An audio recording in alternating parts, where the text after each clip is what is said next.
This is a gorilla. Your folks are both gorillas. You are a gorilla. They propose revisions that always seem to involve less respect for the rights of free nations and less freedom for the individual. These matters would be difficult under any circumstances. They are further complicated by a trend in Western countries away from global engagement and democratic confidence. Parts of Europe have developed an identity crisis. We have seen insolvency, economic stagnation, youth unemployment, anger about immigration, resurgent ethno-nationalism, and deep questions about the meaning and durability of the European Union. America is not immune from these trends. In recent decades, public confidence in our institutions has declined. Our governing class has often been paralyzed. The American dream of upward mobility seems out of reach for some who feel left behind in a changing economy. Bigotry seems emboldened. Politics seems more vulnerable to conspiracy theories and outright fabrication. You both were members of Skull and Bones, a secret society at Yale. What does that tell us? Not much, because it's a secret. Is there a secret handshake? Is there a secret code? I wish there were something secret I could manifest. 322, a secret number? There are all kinds of secrets. Now, as you may know, my running mate, Tim, is Catholic and went to Jesuit schools. And one of the things he and I have talked about is this idea from the Jesuits of the Magus, the more, the better. Hello, everybody. Welcome to another reading of Codeword Babylon today, and we're going to be reading Chapter 32, Enemies of the State Unmasked, Secret Plots Against America, and I'm here with Jörg Glissman. Hello, Jörg. Hello, Brett. Over there in the cold United States, I'm sitting out here in the sun, enjoying a little bit, at least 70 degrees in the sun, I have to say. And 70 sitting outside. degrees. Man. Yeah. Wow. Oh, man. You know, it was like 11 degrees yesterday when I did that little shot there on the peak there in Wisconsin. Yeah. No, it wasn't that cold, actually. It was in the 20s, actually. But still, okay. With the wind chill, I bet it was down there, you know? I hope that we have had our share of the winter time now, and that is now really starting to get into spring weather. I mean, you hear the birds chirp, and oh, wonderful! It's just wonderful. Yeah. It's just wonderful sitting outside here on my terrace. The dog is at my feet. No I just doubt. showed you a little video on how it looks here. So yeah. So I'm sitting outside here enjoying myself, and when the sun shines in your face, you can even think much better and probably do a good broadcast on Codeword Babylon. Oh, this is true. Absolutely. So we've come together today to read on page 316, as you said, chapter 32, Enemies of the State Unmasked, Secret Plots Against America, of the book Codeword Babylon, 603 Danger in the Vatican, the Sons of Loyola and Their Plans for World Domination. I have to tell you, Brett, I'm quite intrigued how intense and deep this book sometimes really is. Oh, yes, me too. It's the same with the Griesinger book that I'm reading for the moment. And anybody who does not know what that book is, this is one of the books that Eric John Phelps used for his research for his book, Vatican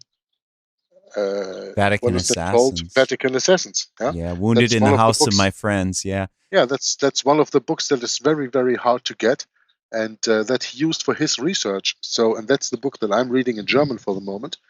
And reading that one in German and this Codeword Babylon together gives me such a deep insight into the Jesuit order. I think that I understand the Jesuit order better than many of the Jesuits themselves. If you wouldn't mind, you're excusing me just for a few minutes to go in the other room. I was on the computer last night, and I ran across an article on Eric Phelps' website that he talks about how, in his view, in Eric John Phelps' view, P.D. Stewart and Tupper Saucy both are Jesuit coadjutors? Yes. Yeah, of course. Everybody is a Jesuit coadjutor besides him. Yeah. Yeah. I mean, come on. What's that all about? Listen, Listen, Brett, I don't even want to go into that discussion. It is We already futile. know. I mean, This is you're right. childish. This is absolutely childish, and everybody has to make up his own mind once he gets to understand what Eric John Phelps is teaching and what his agenda is. And as far as I know, I don't see an agenda behind the work of P.D. Stewart, and I certainly don't see an agenda behind the work of Tapasauce, who died in the meantime. I think it was in 2006 or something. What was really 2007 that he disturbing died. about it, Jörg, what was really disturbing about it was what he said at the end.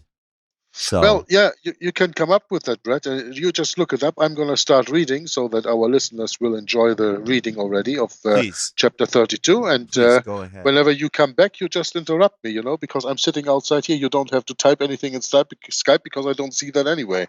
The screen is Right. inside. I see Right. the screen, but I can't read on it anyway. So I'll just I'm let you sitting know what outside I'm on the doing. terrace. So, Yeah, okay, that's all I'll be right. right So back. I'm gonna start reading now. The enemies of the state unmasked secret plots against America. Please. And we start with a quote by Sinclair Lewis. It Can't Happen Here is the book where this is taken from, that was published in 1953. And the quote goes, "When fascism comes to America, it will be wrapped in the flag and carrying the cross." Yeah, it will be wrapped in the flag. What flag, you ask? Well, you can answer that both ways. You can answer that with the flag of the United States of America, so that it is the enemy from within that will all of a sudden carry the cross and come out as an open enemy. Or, of course, you can say this is the flag of the Vatican, which ruled the United States of America all along without even your knowledge.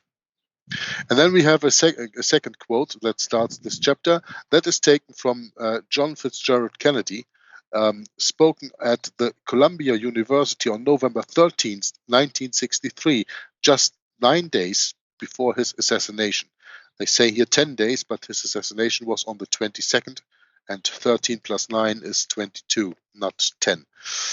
Anyway, the quote from JFK goes, "The high office of president has been used to foment the plot to destroy the Americans' freedom, and before I leave office, I must inform the citizen of his plight." Unquote. Yeah, and now you can of course say, okay, when he says that is the reason that he was done away with, I can tell you in the meantime there are so many reasons why they assassinated JFK. It's not only this one. There were multiple reasons why he had to go. He was just not adhering to the papal supremacy. And every president who goes against that is a president that has been taken out of the way. JFK was the last up to now that was assassinated in this way, but he was in a row of 5 or 6 presidents before him that have had the same fate. So P.D. Stewart starts in this chapter. "Danger, like a vast rock on a railway, lies before this people, and we are bound to swing the lantern of warning before their eyes."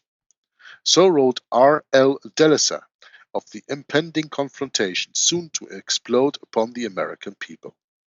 Listen, says the Jesuit general, quote, "Let us bring all our skill to bear upon this part of our plan.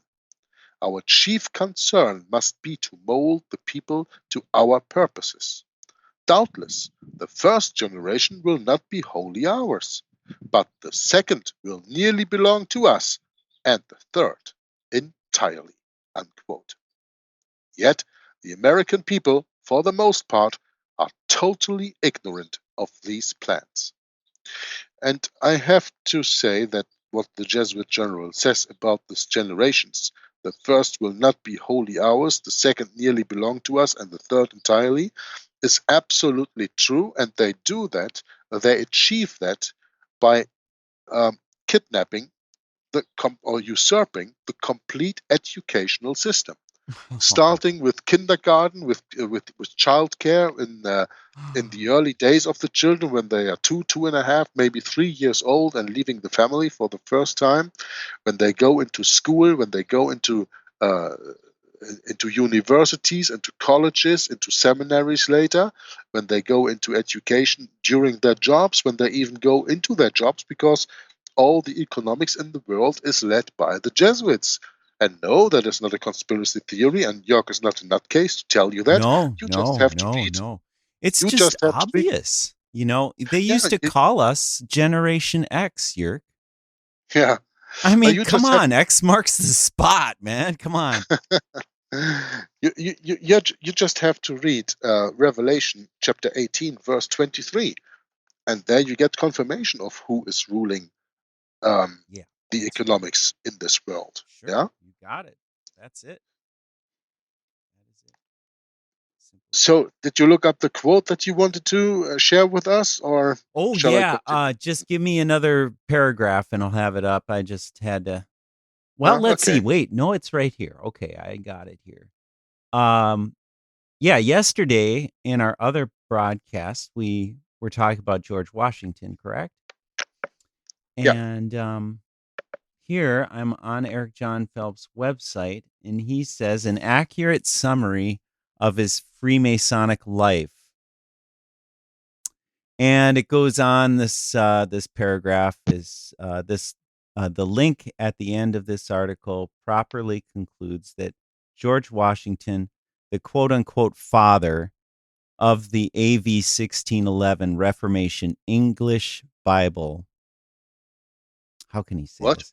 Yeah, how can he say George this? Washington, the father of the King James Bible? Yes. That's what he's saying here. Theocratic Protestant and Baptist Calvinist Federal Republic of the United States of America, 1787 through 1868, was a low-level, generally inactive American Freemason. Washington was an enemy of the Illuminati, as stated by himself in a notorious letter written in the 1790s. Washington stated that the Illuminati had not been infiltrated American Freemasonry in his day, had not yet or not infiltrated American Freemasonry in his day, and thus being merely an association of American patriots, many of which were Protestants. Unfortunately, he gave his hearty approval. Washington did not consider Freemasonry a religion, thus ignorant of its occult essence, and regarded it merely as a gentleman's club for American patriots who were also anti-papacy, not anti-Roman Catholic people. Washington's boy general, the Marquis de Lafayette, was a Marquis de Lafayette. was a French Roman Catholic who hated the Jesuit order and warned of its threat to the American Republic, yet he was also a low-level Mason. At this epoch in time, Freemasonry, due to the First Great Masonic Schism of 1753, was God's means of expelling the Jesuit order from the Roman Catholic Portugal, then Roman Catholic France, and finally Roman Catholic Spain, who wrought by the hand of Roman Catholic Freemasonic advisors to the Roman Catholic kings of these countries. Okay, now here comes the big one, the last paragraph. Washington was not the Roman Catholic Freemason portrayed to be by P.D. Stewart's in his code word Babylon. Washington was not the Freemasonic conspirator portrayed in the Jesuit temporal coadjutor F. Tupper Saucy's Rulers of Evil. Apparently, it is not the quest of the order to paint our beloved, it is now the quest of the order to paint our beloved George Washington with the brush of Freemasonic fanaticism, that he was some sort of quote-unquote supermason, that he was merely the creature of the Jesuit order, then suppressed by Pope Clement XVI in 1773, who subsequently poisoned, and that the America was founded, was merely a Jesuit republic subject to the Black Pope. These are all lies. Really, Eric? And will be dealt with over time through a series of articles on our heaven-sent, bold and brave Baptist Calvinist winner of the Protestant American Revolution and first president of the late great Federal Republic of the United States of America, 1787 through 1868, George Washington. That's the end of the article. Isn't it strange that Eric John Phelps never talks about the Order of the Cincinnatus? Yeah. Never.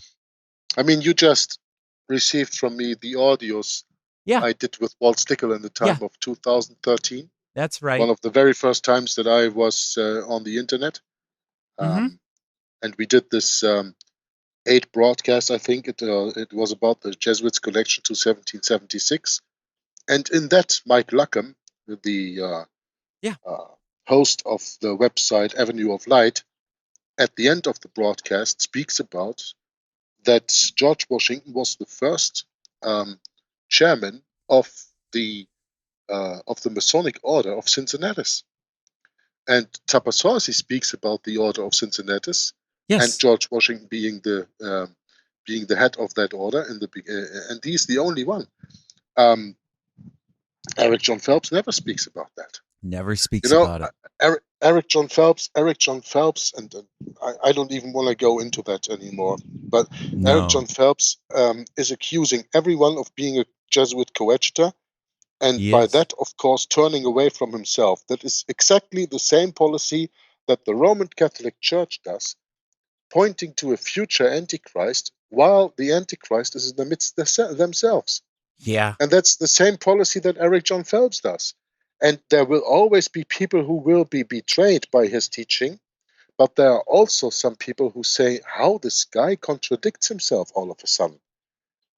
George Washington being a Calvinist Baptist, but on the other hand, he was a member of the lodge. And I mean, look at the picture when he lays the groundstone of the Capitol. Mm-hmm. He is in Masonic regalia. Mm-hmm. So whether he was a practicing Freemason or not is not the point. He was in the Freemasonic regalia when laying the groundstone to the Capitol, and that must have had any connection to the Masonic order. And to be a Freemason is absolutely contradictory to be a Christian according to the Bible. Mm-hmm. So you don't need any more proof than that.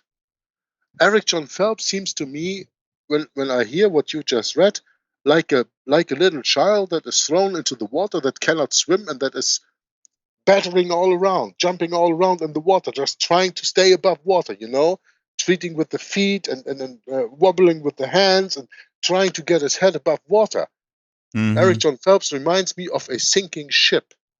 Yeah. He knows that his time has come, and now he kicks left and right, front and back, everything that he can hit, without taking into consideration that there are some people outside that do their own research and that will see through the deception. Yep, that's right. To me, it is absolutely no question who is the Jesuit coadjutor between P.D. Stewart, Tapasausi, and Eric John Phelps. Absolutely right. Me too. No, I don't have any knowledge of P.D. Stewart's life. I don't know anything about him. He is not to be found on the internet very easily and not to be researched very easily. He may be a Jesuit coadjutor. I don't say that, because the books that he wrote, the one that we are reading right now, Cold War Babylon Volume 1, Cold War Babylon Volume 2, and the one that we are awaiting for almost 2 years, Lord Francis, Pope of the World, these books are giving a very, very deep insight into the structures of secret societies. And sometimes these people have, of course, to have sources within these secret societies that provide them with the information, like Eric John Phelps does. Eric John Phelps, for himself, says out openly that he has Jesuit connections that give him the information. Yep. And why would a Jesuit ever give freely, without charge, and without any strings attached, give the information to Eric John Phelps that he can publish that? One just has to ask themselves that. That's probably because he gets something back. And what does he get back from Eric John Phelps? Brett. The teaching of futurism. Yeah, that's right. Oh, yeah. Absolutely. So that Eric John Phelps is, of course, a very well-regarded researcher in historic events. But when we turn to biblical teaching, Eric John Phelps is a vehement futurist. Yes, and defending the unfulfilled 70th week of Daniel chapter 9, verses 24 through 27. And there you can see his real allegiance. So he is allowed to publish everything that he wants, as long as he doesn't leave that path and tell the people the truth about Daniel's 70th week. That's the way that I see it. And with this, Brett, I even want to bring this to a conclusion, because we have an interesting chapter to read in the book. I thank you for bringing that up, but I think the point that I was making and that you are sustaining is very important, that we have to see further than our nose is long. We have to do our own research, and we have to connect the points. And what does Eric John Phelps gain by discrediting Tapasosi? What does he gain by discrediting P.D. Stewart? It's the same like the papacy discrediting Martin Luther. What do they gain? It's a character attack. But I don't look at the character of the people. I look at their works. I look at the fruits that Tapasosi brought forth with his wonderful work, Rulers of Evil. I look to the fruits that P.D. Stewart brings forth with his book, Code Red Babylon, that we are reading right now, this first part at least. Yeah, and that is just a jewel of information. And the difference with P.D. Stewart, Tapasosi, and Eric John Phelps is that these guys, P.D. Stewart and Tapasosi, don't preach biblical doctrine. They leave the Bible more or less out of it. They are just telling you the facts. Yep, that's about right. Freemasonry and about the Jesuit order. That's right. And leaving the Bible more or less out. I mean, Tapasosi in all of his book is only starting to rely a little bit on Bible teaching in the very last chapter. I think chapter 24, the Mark of Cain, and chapter 25, the two ministries. And for the rest, he is not even touching on the Bible. P.D. Stewart, I haven't seen touching on the Bible in the 316 pages we have read up to now. I don't say that he is not a biblical Christian. I'm just saying he leaves that more or less out of this book. He's dealing with the facts, the research and the documented facts that we are reading in this book. And that's what this is all about. And Eric John Phelps mixes the two together. Well, I just think it's really, he's got some real issues here, because he's, in these two articles that I have, Jörg, at the end of this other article, he is thanking God that Saucy has gone to his place. In his own words here, he says, "Thank God Saucy has gone to his place." I mean, what an awful thing to say. Yeah, you're almost admitting you're thankful he's dead, Eric. Yeah, I mean, come on. That's what he does. It's sick. This is sick. So I saw this last night, and I says, well, I got to just share this with Jörg tomorrow. Sure. And since we just covered that, and I mean, you and I are right on the same page with Eric Phelps, because, he can't be saying that the 70th week is future and yet think he's outside the realm of Jesuit teaching. I'm sorry. Doesn't work that way. No, doesn't. No. So, yeah, it's just one of those things you just kind of bang you're noticing he's like banging his head against a concrete wall or something. Of course, he worked with concrete and all, and all that, so no surprise, I guess. To bring this discussion to an end about the so-called American founding fathers, George Washington was maybe one of the founding fathers. And even if he wasn't a Freemason, now let's just assume that Eric John Phelps is right. He is not, but let's just assume he is. George Washington was only one of the so-called founding fathers. So he was surrounded by people who are absolutely proven deists by Freemasonry and led by Jesuitism, like Thomas Paine, like Thomas Jefferson, like all the other founding fathers. Because how many you got, Brett? Mm-hmm. I don't want to name all these guys now. Oh, there's tons of them. Yeah. That's more your domain. Right, I know. The people that are taught in the schools, these are our founding fathers. Well, George Washington that's is only one of them. Yeah, he's just one. He's but a just very one of them. important one. So what does that prove then? Even if, let's just say, for the sake of the argument, even if Eric John Phelps would be right about George Washington, does that take anything away of the situation the Jesuits created in founding the United States of America? Does that take anything away of the fact that all three Carols were heavily involved in founding Nope. that nation? Nope, it And that doesn't. all three Carols, doesn't. Daniel, Charles, and John, were up to 26 years educated in most of the time St. Omer and other elite Jesuit schools over here in Europe? Does that take anything away from that fact? Nope. Does Doesn't. it take anything away from the fact that the Bible describes the United States of America as the second beast in Revelation 13? Nope. Does that take anything away from that fact that the second beast, of course, had to be founded by the first beast? Because a beast doesn't arise out of itself. Yeah, that's right. Yeah. Yeah. That's all good Yeah. points. All So- of them. Strong points. So this discussion Eric John Phelps starts is absolutely futile. Let him have his George Washington. I give him his George Washington on a silver platter. Okay, he's not a Freemason. Deal with it. I don't care. But what do you do with all the other facts? Oh man. Yeah, it's really something, isn't it? It's You know, this is like the discussion of the flat Earth. yes. I it is.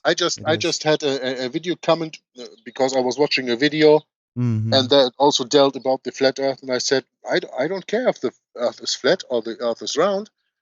It only deflects from the real interesting issues. Does anybody know who the Antichrist is? Yeah. And of course, somebody answered me and said, "Yeah, but the Earth is so important. It's a Jesuitical lie that the Earth is round." And I said, "Well, you can jump all the way that you want on that fact. The point is, most of the people don't even know who the biblical, historical, and prophetic Antichrist is, and that is really a salvation issue. Exactly. Read the because Bible. It doesn't Learn help the- you. It doesn't help you to go No. into heaven to know that the Earth is flat or the Earth is round, but it helps you to know who your enemy is and who Jesus Christ is, who they try to cover with their false teaching of a Yeah. futurist Antichrist. Yeah. That is a Salvific issue, Yeah. Huh? It is. It is. and it is. that's all that I have to say to these flat Earthers. And Very whether good. the And Earth we'll is flat or continue. the Earth is round, Yeah. whether the Earth is flat or the Earth is round, that doesn't change our salvation. You know? No, Yerk and I have course. had this discussion for a long time, and I've come to the same conclusion. It just only furthers the problem. We focus on something else rather than really what the problem is. Yeah, it's just a distraction from It's the a really distraction. important point. Yeah. Yeah. And I'm sick You know, of it. I am so sick of it. As long as the Bible says in the book of Joshua, I think it is in chapter 12, if I'm not mistaken, or chapter 14. I don't know that by heart, and I don't have my Bible here because I'm sitting outside on the terrace right now. Oh, But Yeah. in Joshua, it says that Joshua commands the sun to stand still that's and right. the moon to stand still. Yes. So we cannot live in a solar system as we are taught, and the earth has to stand still because otherwise he cannot command the sun to stand still. And God let the sun stand still. The sun didn't stand still because Joshua said it, but because God listened to his command. And it is even written that that was the only time that God hearkened to the voice of a man. Hmm. So whether the earth is round or the earth is flat is not said in that part, but we know from that part of the book of Joshua that we have a geocentric system, Mhm. that everything evolves around the earth and not the earth around everything else, and that it is possible to make the sun stand because God listened to the word of man when he asked for a prolonging of the day, because that's the time they needed to defeat their enemies, Israel, at that time. You know? Wow. And I'm not going any deeper into that discussion. But when you don't understand even Joshua, where he commands the sun to stand still, and from that point you don't understand that we live in a geocentric system and that there is something totally wrong with the solar system taught in the complete system, well, then it's up to you. And Mhm. whether the earth is flat or is round doesn't play any role in that. In other words, the creation is as complex as you want to make it. But do you really want to spend all your energy on the creation? That's the point. No, better enjoy the creation and thank the creator for that you can enjoy the creation. Exactly. Yeah, that's a lot better. I like Instead that. of analyzing it from one to the next point. I mean, you don't gain anything with that. No, I don't. I don't gain anything from it, Yerk. So No, I mean the listener. I was nah. talking to the Yeah, listener you're of the right. video. Yeah, You you're don't right. gain anything with that. No. So let's return to the book here. That was quite an excursion we did there. Huh? Yeah. Oh, once in a while you need to do these things. Yeah, absolutely. It's no problem. Clear It's things nice up a that little you. bit. It's interesting that you brought that point up, especially that mentioning on George Washington. Mm-hmm. But my opinion on that point is absolutely clear, and I think I made my point at least when I said, okay, I give you George Washington. I know that it's not true, but I give you that. What you gonna do with the carols?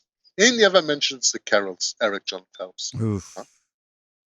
And therefore, again, read the book, The Ark and the Dove by J. Moss Ives. It's full of the carols, especially Yeah, Charles. listen to Tom's broadcasts on the archive there. Yeah, for sure. Yeah. It's what was it in March 2010? Yeah. Yep. How far are we already into the video? Because I lost sight of the time. Oh, no problem. We're only a half hour in or something. Oh, okay, so I can start reading now on the second paragraph then on page 360. I think so. Yeah, please go Okay. ahead. The former Catholic priest Charles Chiniquy warned repeatedly against the all and singular intention of the Jesuits. On May 2nd, 1493, Antichrist Pope Alexander VI issued a bull, quote, ceding to the Spanish sovereigns the rights, privileges, and indulgences in respect to the newly discovered regions of America, thereby granting, with the stroke of a pen, the entire continent of America to Catholic Spain. Sadly, these facts are hidden from the American people, who derive much of the history about their great country from the reading of sanitized textbooks, encyclopedia clippings, magazine articles, and television, rather than from primary sources. Hence, most Americans would have no idea what Cardinal Wojtyla, who later became Antichrist Pope John Paul II, meant when he said in a speech given in September 1976, 2 years prior to being elected Pope, quote, "We are now standing in the face of the greatest historical confrontation humanity has gone through. Wide circles of American society and wide circles of the Christian community do not realize this fully. We are now facing the final confrontation between the Church and the anti-Church. This confrontation lies within the plans of divine providence." Unquote. What? Wow. No way. Oh, jeez. Yeah, wait. Yeah, Pope can you say statement. Pope speak, Yerk? Oh, man. The Pope's statement has been repeatedly cited by the United States Congress and subcommittees of the United States Senate. But we have to have a look, what is this confrontation? And when he speaks about the church and the anti-church, we have to establish what is the church and what is the anti-church. I mean, when the Pope, the Antichrist of the Bible, speaks of the church, he means, of course, his Roman His church. Catholic Yeah, Church, that's right. which That's is, right. according to the doctrine of the Roman Catholic Church, the only true church in this world, That's right. by which every man must be saved. There is no salvation outside of that church. So the anti-church or the anti-church can only be the Protestant church.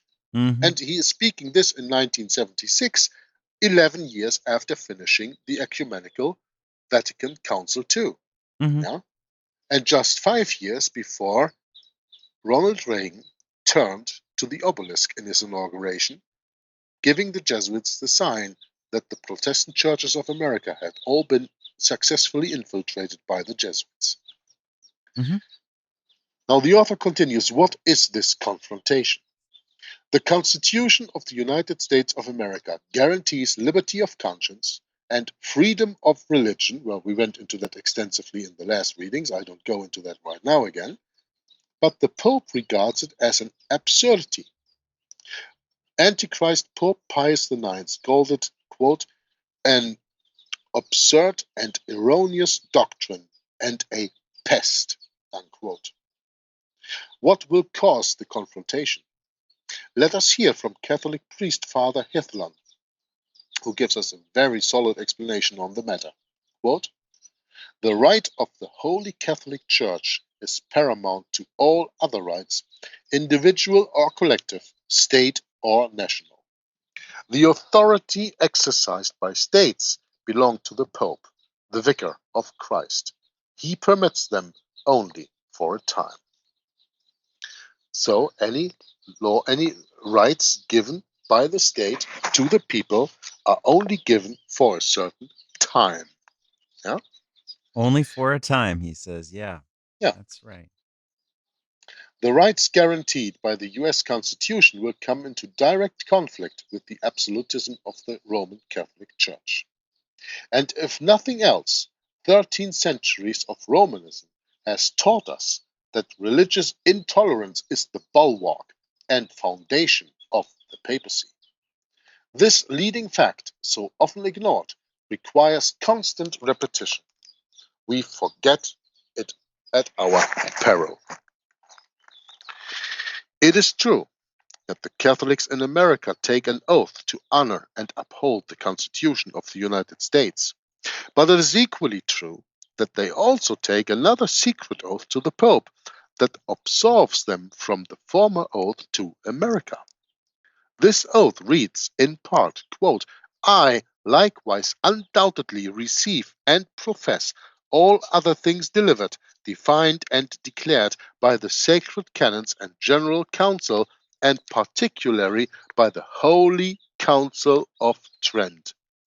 And I reject and anathematize all things contrary thereto, and all heresies which the Church hath condemned, I rejected and anathematized. Unquote. Trent denied every Reformation doctrine, including the right to freedom of conscience, the freedom of religion, and further, it anathematized all who do not accept the earthly authority of the Pope. And as we read earlier, anyone who is so anathematized is automatically deemed a heretic and may be killed anywhere, anytime, by anyone, by any means.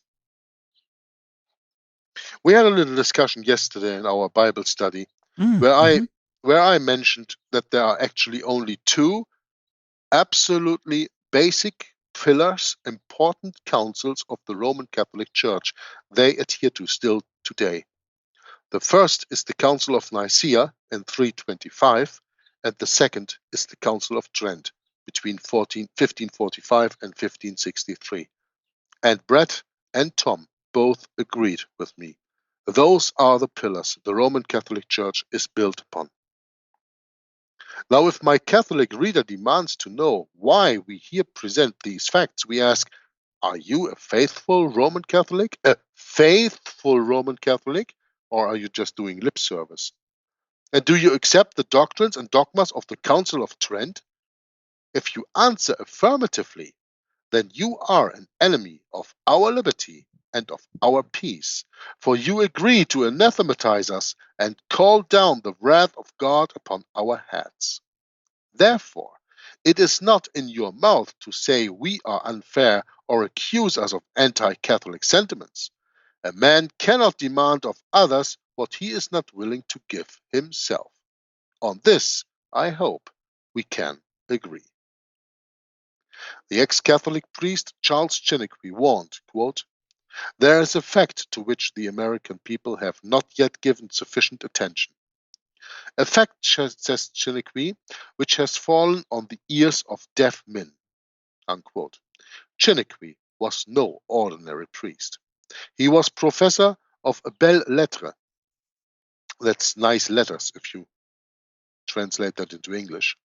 At the College of Nicolet in Canada until 1833.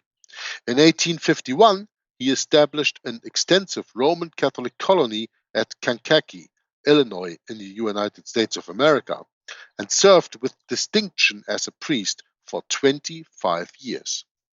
What is the fact that has fallen on deaf ears? In 1772, the man who was to become the first Catholic archbishop in America, the Jesuit, 26 years of training in St. Omer's, most and for all in Europe, John Carroll, was appointed by the Jesuit general Lorenzo Ricci as the prefect of sodality. What, you ask, is a sodality? A sodality is a secret, usually lay fraternity within the Catholic Church. Now, what does the title prefect of sodality mean? The New Catholic Encyclopedia explains, quote, a chief organizer of laymen for the promotion of some form of social action, unquote. Now, what form of social action, we ask? In the army of the Roman Catholic Church, the sodalities are the paramilitary, the ordinary priests, the regular army, while the well-drilled Jesuits are the crack troops, or Minutemen, the Pope's stormtroopers, ready to spring into action at a moment's notice, to do, quote-unquote, God's work. Do you remember what Jesus said about people think they are doing God's works? Oh, yeah. They will put you out of the synagogues, and they will even try to kill you and think they do God's work. All sodalists are required to undertake similar rituals as the Jesuits, quote, an examination of conscience, not unlike that of the Jesuits themselves, a 5-step method based on the spiritual exercises of Loyola, unquote. The sodalities have a long history of affiliation to the Jesuit order. For example, the sodality of the Sacred Heart, or Confraternity of the Sacred Heart of Jesus, which extends throughout the world, was established in 1729 by the efforts of Jesuit father Joseph Galifetti. The work carried on by the Jesuits through the sodalities, particularly that of Prima Primaria, has been completely overlooked by those who study the Society of Jesus. Indeed, so far as I am aware, it has never been adequately described by any non-Catholic writer in recent times. The first and greatest sodality, the mother of them all, is the sodality of the Blessed Virgin Mary, also called the primary sodality, or Prima Primaria. It was founded in 1563, so that is at the end of the Council of Trent, at Rome, in the Roman College of the Jesuits by Jean Lenis, who was received into the Society of Jesus by Ignatius Loyola himself on January 13th, 1556, the year Loyola died, by the way. In 1584, Antichrist Pope Gregory XIII, who we owe our calendar of today to, issued the bull Omnipotentis Dei, recognizing Father Lenis' sodality as the Prima Primaria, the primary congregation to which all other sodalities or confraternities were to be aggregated under new rules. Thus, since 1584, then, all the sodalities throughout the world have been under the ubiquitous hand of the Jesuits, through the Jesuit sodality of the quote-unquote the Blessed Virgin Mary, aka Prima Primaria. E. Mullins, a Jesuit, writes, quote, the new rules annulled all others and were to be observed henceforth by all sodalities. The importance of the new rules can hardly be exaggerated. They coordinated the forces and directed their efforts towards one and the same aim everywhere, as we can read in his book History of the Prima Primaria, printed in 1917 on page 75 by Elder Mullen from the Society of Jesus. In this way, the Jesuits have been able to unexpectedly extend their influence and spy networks into all territories. Sodalities affiliated with the Prima Primaria, quote, exist in nearly all the chief towns of England, Ireland, Scotland, and America, wherever the Society of Jesus owns a church. This mysterious organization, referring to Prima Primaria, has evidently played an important part in the past history of the Jesuit order, for it boasts of having had amongst its members such distinguished personages as Antichrist Popes Urban VIII, Alexander VII, Clement IX, Clement X, together with a host of cardinals. Unquote. And we can read this quote in Walter Walsh, The Jesuits in Great Britain, an historical inquiry into their political influence, printed in 1903. Said Walsh further, quote, the various sodalities established by the Jesuits for different classes have frequently been utilized by them for furthering their political schemes and mischievous plans, have proved very serviceable to the Jesuits. Okay, I'm going to read that again. I butchered that sentence a bit. The various sodalities established by the Jesuits for different classes have frequently been utilized by them for furthering their political schemes and mischievous plans, have proved very serviceable to the Jesuits. Unquote. Now, the following is a revealing extract from the Catholic Encyclopedia about who really controls the sodalities. Quote, and this is from the Catholic Encyclopedia, volume 14, printed in New York, 1912. So that's probably one that I have here in my closet, Brad, because you sent me the whole wonderful Catholic Encyclopedia printed between 1907 and 1913. Mm-hmm. So I probably have that there. I don't go into my bedroom now and look that up. But no, you don't need to. It's right here. I believe that it is there. So I'm going to read the quote in this book of P.D. Stewart. From the Catholic Encyclopedia, Benedict XIV, by a brief of 8th of September 1751, granted the Jesuit general authority to unite with the Roman main sodality, Prima Primaria, other sodalities of either sex. Pope Leo XII, on March 1825, granted the Jesuit general the right to unite all sodalities, even if they existed outside of Jesuit houses. On December 8th of the same year, the general of the Society of Jesus approved new general rules for the sodalities under Jesuit direction, meaning the leadership of the Jesuits. Wherever the Society of Jesus went to establish colleges or missions, a sodality was soon erected in that place. Membership rose to many hundreds of thousands. After the restoration of the Society of Jesus, meaning 1814, sodalities grew enormously. In the 50 years after the declaration of the dogma of the Immaculate Conception in 1854 by Pope Pius IX, Pio IX, nearly 35,000 new sodalities were united with the Roman main sodality.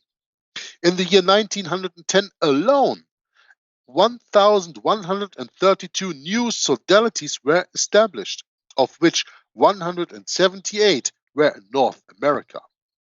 Emperors, kings, and princes have been zealous members of sodalities, include among their most faithful members the greatest and noblest men of every position in life, generals and scholars of the highest rank.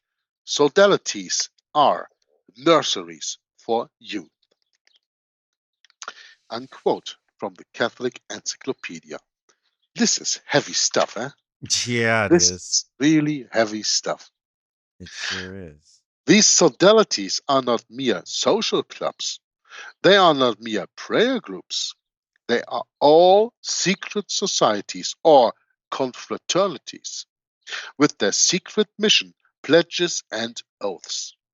Some 35,000 new sodalities were formed since 1854. These are sodalities of priests, of nobles, of merchants, of workingmen, of clerks, of married men, of unmarried men, of soldiers, yes, soldiers, etc., all affiliated to the Prima Primaria sodality in the Roman College of the Society of Jesus. The sodalities affiliated to the Prima Primaria include female sodalities such as the Children of Mary or Figli de Maria. Nor are the sodalities confined to the upper ranks of society. Special sodalities exist for different classes of society, says Walsh in page 340 of his book. The Jesuits have established sodalities of young men in every city in America. Every city. The city of New York had its Catholic Union, and closely allied to this, though more limited in its objects, was the Xavier Union. Each sodality has hundreds, and in some cases thousands of members around the world. So we see, as the Catholic peer Lord Montagu said, quote, "The Roman Catholic Church is the largest secret society in the world, beside which Freemasonry is just a pygmy," unquote. And to whom do these sodalities and guilds owe their allegiance? Do you really have to ask? To the Constitution of America, maybe? The Catholic Church says so. Quote, "If the Pope directed the Roman Catholics of this country to overthrow the Constitution, sell the nationality of the country, and annex it as a dependent province, they would be bound to obey," unquote. How is this possible? The Catholic Church holds the consciences of its subjects in the United States by the confessional, and thus destroys their freedom. By the confessional, the priest obtains dominion over the conscience, and there is an end to personal liberty. The confessional gives to the priest a thorough knowledge of the character of his victims. Lord Denbigh's famous declaration is as true as it is instructive. Quote, "I am a Catholic first, an Englishman afterwards," unquote. Thus, in the sodalities, we have a sprawling, federated republic in miniature, a mini-state inside America whose economic, civic, and social ideals are directed by Rome, by the Antichrist. Now, I just want to go a little bit into, we mentioned here the confessional. And there's a very, very important and interesting book out that is called The Woman, the Priest, and the Confessional by the author Charles Chiniquy. Yes, the same Charles Chiniquy who wrote 50 Years in the Church of Rome. And that book has been read by Tom Friess on First Amendment Radio, and you can listen to that if you have access to the archives, in the archives of 2009. And if you don't want to listen to that, you can download that book for free as a PDF on the internet and read it for yourselves and see how the Roman Catholic Church, with the help of the confessional, by the Roman Catholic priest, splits up the family unit.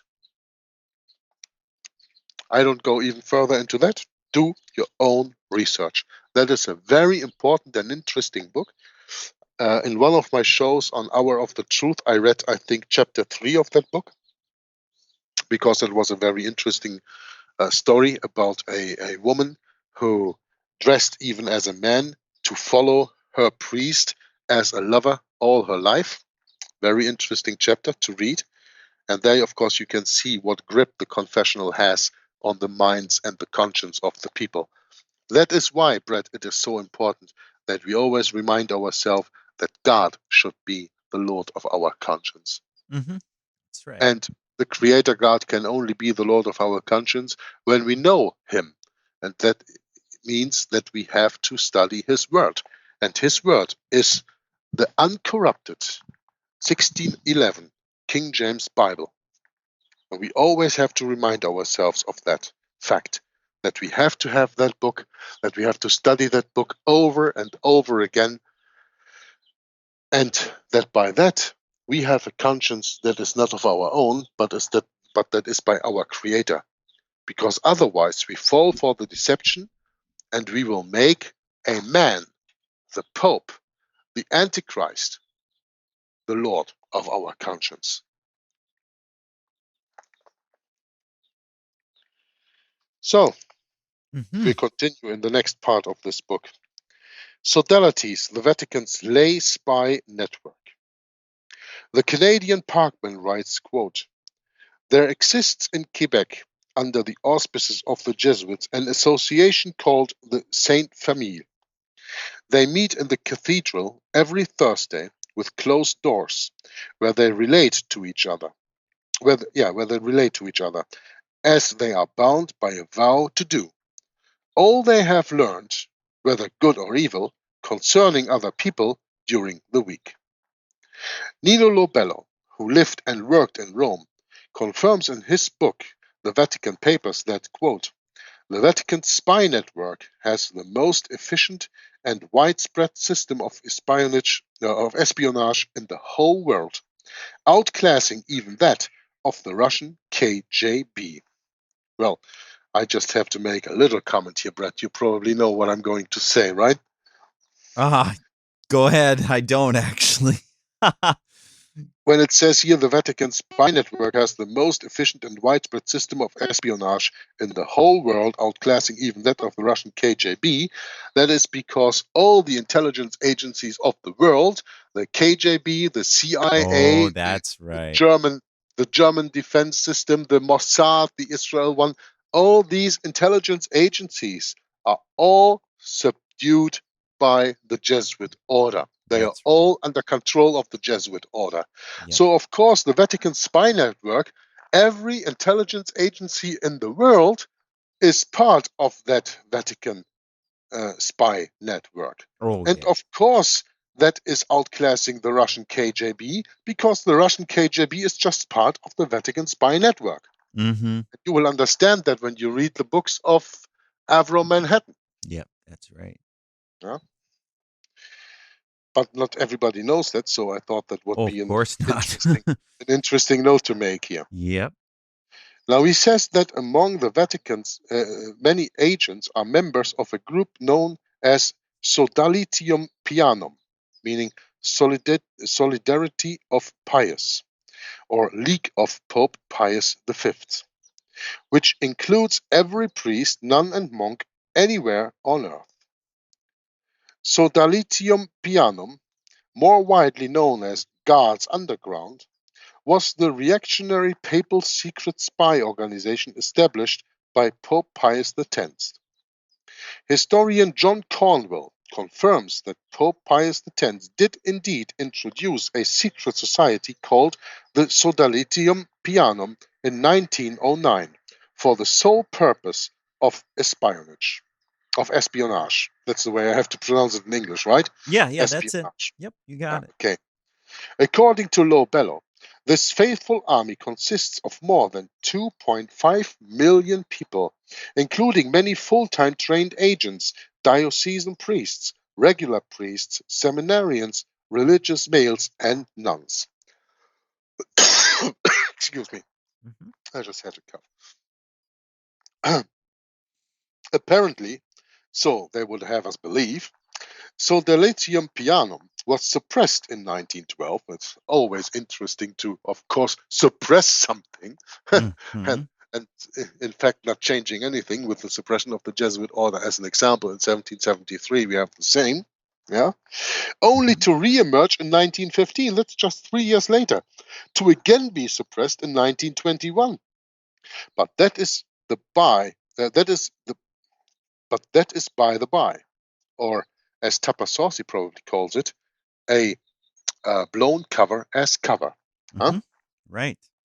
In a letter dated January 25th, 1925, the Jesuit general Vladimir Ledakowski described the key role of the sodalities. Quote, "The sodalities directed by Jesuits and by others who might wish to have recourse to them help in the forming of new sodalities to be a center of information and to encourage the exchange of news items." Unquote. The exchange of items of news is a euphemism for spying. Notice that Jesuit General Ledakowski speaks of the sodalities as being one big center of information for the exchange of news items. These items of information the members glean from their various places of work, education, and even residence. Indeed, says Antichrist Pope Benedict XIV, quote, "It is almost incredible what results have sprung from this pious and praiseworthy institution," referring to the sodalities. Unquote.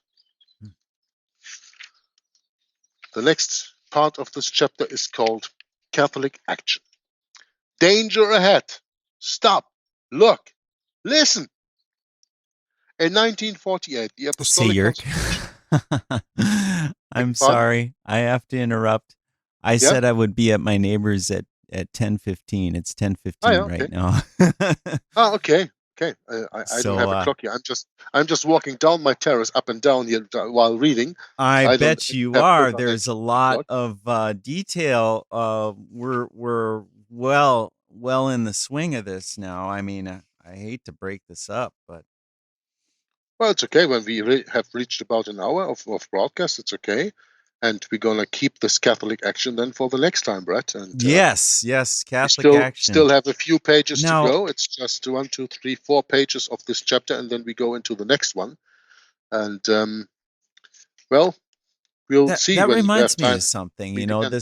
this Catholic Action, Yerk. Wasn't there?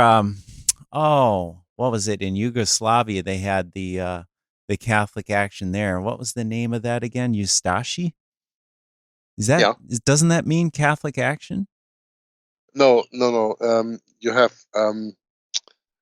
Tom explains the Catholic Action very well while reading his book, The Global Vatican. Yes. you have that's right. You have the soft power and you have the hard power, Yep.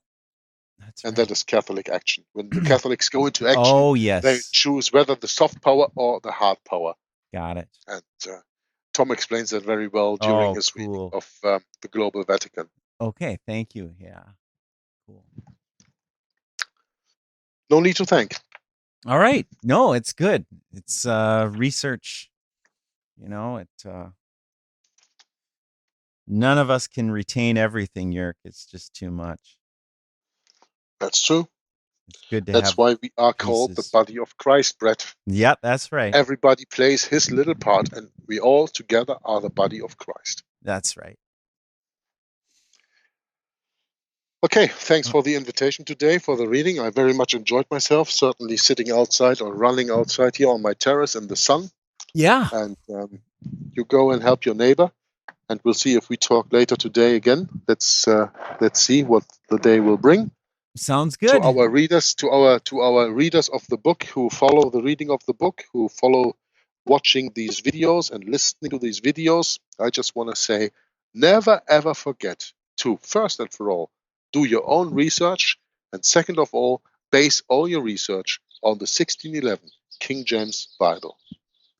And then you will see through the deceptions even people like Eric John Phelps throw at you when you are standing firm on the rock that is Jesus Christ. Until next time, Jörg from Juggler 66 signs off. Maranatha.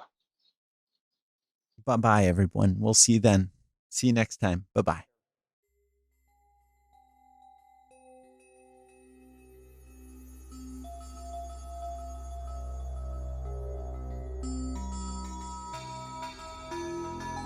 That for the first time in human history, for the first time in all of human history, almost all of mankind is politically awake.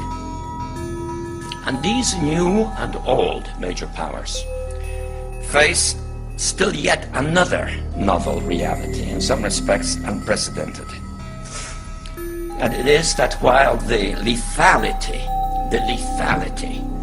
of their power is greater than ever, their capacity to impose control over the politically awakened masses of the world is at a historical low. I once put it rather pungently, and I was flattered that the British Foreign Secretary repeated this, as follows. Namely, in earlier times, it was easier to control 1 million people, literally. It was easier to control 1 million people than physically to kill 1 million people. Today, it is infinitely easier to kill 1 million people than to control 1 million people. It is easier to kill than to control. We're at the very beginning stages of a very brutal and bloody conflict. And I believe that we've come horribly off track in the years since the fall of the Soviet Union. And we're starting now in the 21st century, which I believe strongly is a crisis both of our church, a crisis of our faith, a crisis of the West, and a crisis of capitalism. His son Jesus is here in our midst. His bride, the church, is honored to host an event affirming the dignity of the human person and the sacredness of all human life. I think Russia is no longer a communist state, first of all. That's very important to realize. It hasn't yet defined itself, however, effectively as a democracy. It is still uncertain. We're at the very beginning stages of a very brutal and bloody conflict, of which if the people in this room and the people in the church do not bind together and really form what I feel is an aspect of the church militant, if the people in this room and the people in the church do not bind together and really form what I feel is an aspect of the church militant, to really be able to not just stand with our beliefs, but to fight for our beliefs against this new barbarity that's starting, that we will literally eradicate everything that we've been bequeathed over the last 2,025 years. You didn't mention the president by name, but it was hard not to conclude that that's who you were referring to. Is that fair? I was certainly referring to the threats that we are now facing with this stated goals of this administration, which would upset the last 70 years of a new world order which was established after World War II. 70 years based on human rights, respect for the law, free trade, all of the things, aspects of this world order that took place after one of the most horrific, terrible wars in history, and I'm for maintaining it. We are grateful to be citizens of one nation under God, who acclaim this evening that in God we trust. Bless our two candidates, our benefactors, and those whom the L. Smith Foundation has been honored to serve for 7 decades.